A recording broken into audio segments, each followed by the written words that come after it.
राधे राधे। सत्य क्या है और असत्य क्या है इसका मालूम हो जाए तो समझ लो विवेक जागृत हो गया, उसके अंदर ज्ञान आ गया। सत्य है परमात्मा और असत्य है संसार। सत्य और असत्य का मालूम होने के बाद असत्य यानी संसार का त्याग कर देना ये वैराग है। प्रत्यक्ष से भी ज़्यादा विश्वास होना ये श्रद्धा है। शम दम ये अपनी इंद्रियों को और मन को वश में रखना ये शम दम है। जब हम संसार से पीछे हटते हैं तो इसे कहते हैं उपरति। जब हमारे अंदर उपरति आती है तो हमारे अंदर परमात्मा को पाने की इच्छा जागृत हो जाती है, जिसे कहते हैं मुमुक्षुता। फिर हम ज्ञान सुनते हैं जिसे कहते हैं स्मरण। फिर हम ज्ञान मनन करते हैं कि भी क्या सुनाया था, उसको कहते हैं मनन करना, मन में दोहराना।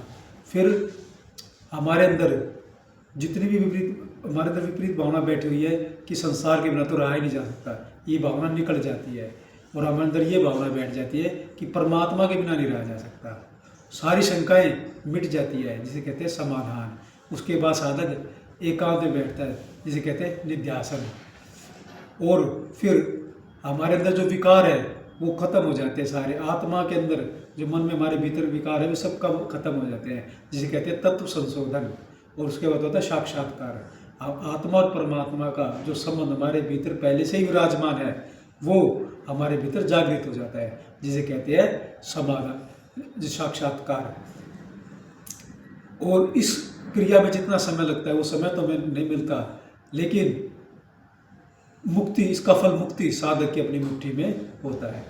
तो भगवान कहते अर्जुन अगर तुझे मेरी बात पर विश्वास नहीं था तो किसी जीवन मुक्त महापुरुष की शरण में चला जाए, वो बता देगा कि और तो। लेकिन अपने को नीच समझ के ही ज्ञान सुनियो, छोटा समझ के ही ज्ञान सुनियो। 3 प्रकार के शिष्य होते हैं। उत्तम जो सत्संग सुनते सुनते भगवान से जुड़ जाते हैं, मध्यम जो सुनते हैं फिर मनन करते हैं फिर भगवान से जुड़ते हैं, और होते हैं तीसरे होते हैं कनिष्ठ जिनके अंदर शंकाएं बहुत होती है, उनका उद्धार नहीं हो पाता।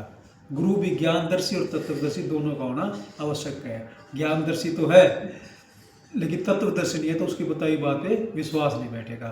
और तत्वदर्शी तो है लेकिन ज्ञानदर्शी नहीं है तो जो कोई सवाल पूछे तो उसका जवाब नहीं दे पाएगा।